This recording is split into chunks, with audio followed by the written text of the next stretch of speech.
Kṛṣṇa. In this video I am going to tell the 12th story from Kṛṣṇa book, the killing of the Aghāsura demon. So let's start the story. Once the Lord desired to go early in the morning with all his cowherd boyfriends to the forest, where they were to assemble together and take lunch. As soon as he got up from bed, he blew a buffalo horn and called all his friends together. Keeping the calves before them, they started for the forest. In this way, Lord Kṛṣṇa assembled thousands of his boyfriends. They were each equipped with a stick, flute and horn as well as lunch bag, and each of them was taking care of thousands of calves. All the boys appeared very jolly and happy in that excursion. Each and every one of them was attentive for his personal calves. While passing through the forest, they enjoyed playing with each other. When Lord Kṛṣṇa went ahead to a distant place in order to see some specific scenery, the boys behind him tried to run to catch up and be the first to touch him.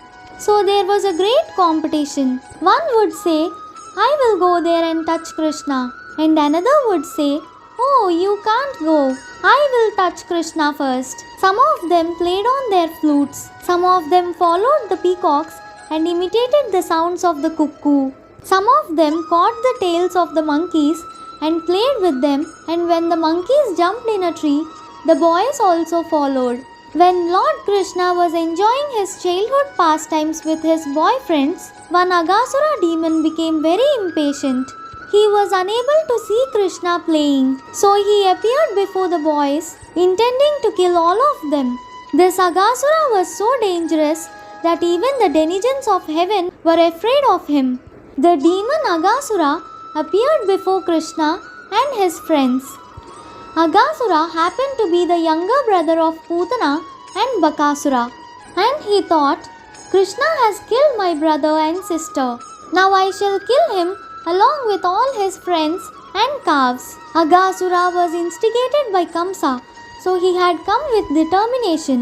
Aghāsura also began to think that when he would kill all the children, then naturally the parents also die on account of strong affection for them. Aghāsura, thus deciding to kill all the inhabitants of Vrindavana, expanded himself by the yogic siddhi called Mahima.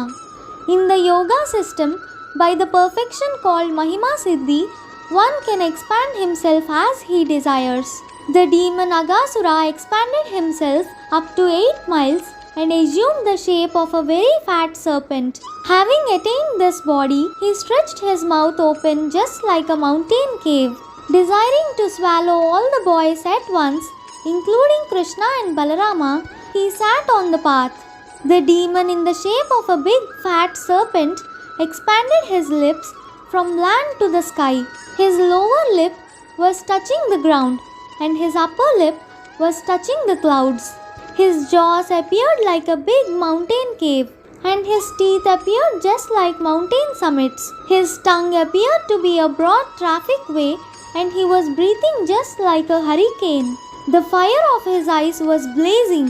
At first, the boys thought that the demon was a statue, but after examining it, they saw that it was more like a big serpent lying down in the road and widening his mouth. The boys began to talk among themselves. "This figure appears to be a great animal, and he is sitting in such a posture just to swallow us all. Just see, is it not a big snake that has widened his mouth to eat all of us?" One of them said, "Yes, what you say is true." Then they further consulted among themselves. "If we all at once entered into the mouth of this great serpent, how could it possibly swallow all of us? And even if it were to swallow all of us at once, it could not swallow Kṛṣṇa. Kṛṣṇa will immediately kill him, as he did Baƙāsura." Talking in this way, all the boys looked at the beautiful lotus-like face of Kṛṣṇa, and they began to clap and smile. And so they marched forward and entered the mouth of the gigantic serpent.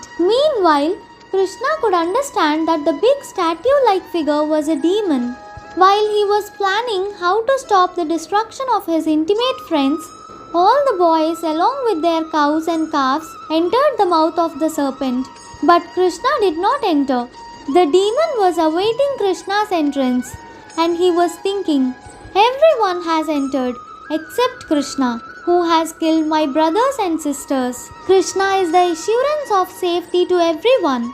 But when he saw that his friends were already out of his hands and were lying within the belly of a great serpent, he became aggrieved. He then began to consider how the demon should be killed and how he could save the boys and calves. Finally, after some time, he also entered the mouth of the demon. While the demon was trying to smash Kṛṣṇa and his companions, Kṛṣṇa heard the demigods crying, "Alas! Alas!" and he immediately began to expand himself within the throat of the demon. Although he had a gigantic body, the demon choked by the expanding of Kṛṣṇa. His big eyes moved violently and he quickly suffocated. His life air could not come out from any source, and ultimately it burst out of a hole in the upper part of his skull. Thus, his life air passed off. After the demon dropped dead, Kṛṣṇa, with his transcendental glance alone, brought all the boys and the calves back to consciousness and came with them out of the mouth of the demon. While Kṛṣṇa was within the mouth of Aghāsura, the demon's spirit soul came out like a dazzling light, illuminating all directions and waiting in the sky. As soon as Kṛṣṇa with his calves and friends came out of the mouth of the demon, that glittering light immediately merged into the body of Kṛṣṇa within the vision of all the demigods. The demigods became overwhelmed with joy and began to shower flowers on the Supreme Personality of Godhead Kṛṣṇa, and thus they worshipped him. When Lord Brahma heard those auspicious vibrations which sounded throughout the higher planetary system, he immediately came down to see what had happened. He saw that the demon was killed, and he was struck with wonder at the uncommon glorious pastimes of the personality of Godhead. The gigantic mouth of the demon remained in an open position for many days and gradually dried up. It remained a spot of pleasure pastimes for all the cowherd boys. The killing of Aghāsura took place when Kṛṣṇa and all his boyfriends were under 5 years old. But when they attained their 6th year, they informed their parents of the incident with great wonder. So for 1 year, there was no discussion of the incident of Aghāsura demon in the village of Raja. The reason for this will be clear in the next chapter. Thus ends the Bhaktivedanta purport of the 12th chapter of Kṛṣṇa, the killing of the Aghāsura demon. Thank you. Hare Krishna.